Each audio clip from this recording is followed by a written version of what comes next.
CGC is straight booty cheeks and not in the good way. And I've been mad at them for a long time now. And this chart popped up on my news feed and it just really set me off. It made me want to make a video about this because I used to be a fanboy of CGC. I was their biggest supporter back in the day. And I'm talking 5, 6 years ago, right before COVID. I only used them as my grading service. Truth be told, I was a little nervous to send to PSA, and I trusted CGC and was sending my cards to them. And they had a lot of good things going for them. They had the pristine 10 that you could chase, and that would really exponentially kind of increase the value, just like a Beckett pristine 10 would at the time. And also, just like Beckett, they offered subgrades. So it was $5 extra for a subgrade. It was a little bit cheaper than PSA. So by the time you paid for the submission and the subgrades, it about equaled out what PSA was, if not even a little bit less expensive.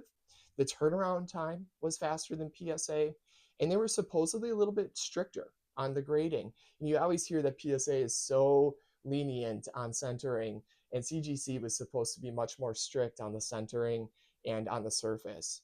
I don't know if that's true or not, but that was what was rumored at the time. So pretty much right after I got my cards back from CGC, it all turned to shit. And what they did is they switched their labels from a blue label to a black label. And objectively speaking, I really like the black label much better. The blue label does not look good, especially with a bunch of Charizards and red cards. It just doesn't look good in the cabinet mixed with the red PSA slabs, mixed with other black Beckett label. So I do like the CGC black label a lot better. But what they did is they took out the half grades for the black label slabs. So the blue label 9.5s are now a black label 10, and you can pay CGC $10 to send those cards in, and have your blue label 9.5 come back a black label 10 supposedly. And I really went on a deep dive and looked into this, and it seems like there is no guarantee that they're 100% going to come back a CGC 10. I don't know what it means to send in a 10. If you had a blue label 10 that wasn't a pristine 10, if you sent that in, what that means for them. Maybe they would just reholder it in another black 10. So I don't really know what it means. And it got me thinking, what is a CGC 10 ultimately? And I think a lot of other collectors feel the same way of not knowing exactly what a CGC 10 means. So oftentimes when I go to sell my cards, other collectors will offer one PSA value below what my CGC card is. So if I'm selling a CGC 9 Charizard, they're offering the PSA 8 value on that card. Same thing even with a 10. And that's really frustrating because that's a huge price difference. And obviously why you're grading cards is to try to hit that 10.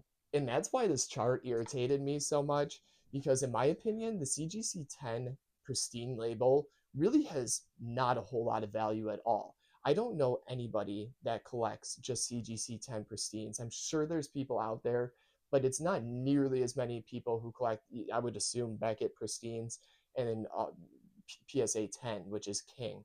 So there's not many people out there that are doing that. In my opinion, the only reason you would want a CGC pristine 10 card is to crack it and send it off to Beckett, hoping it hits that Beckett pristine 10. And unfortunately, that's really what CGC has become at this point.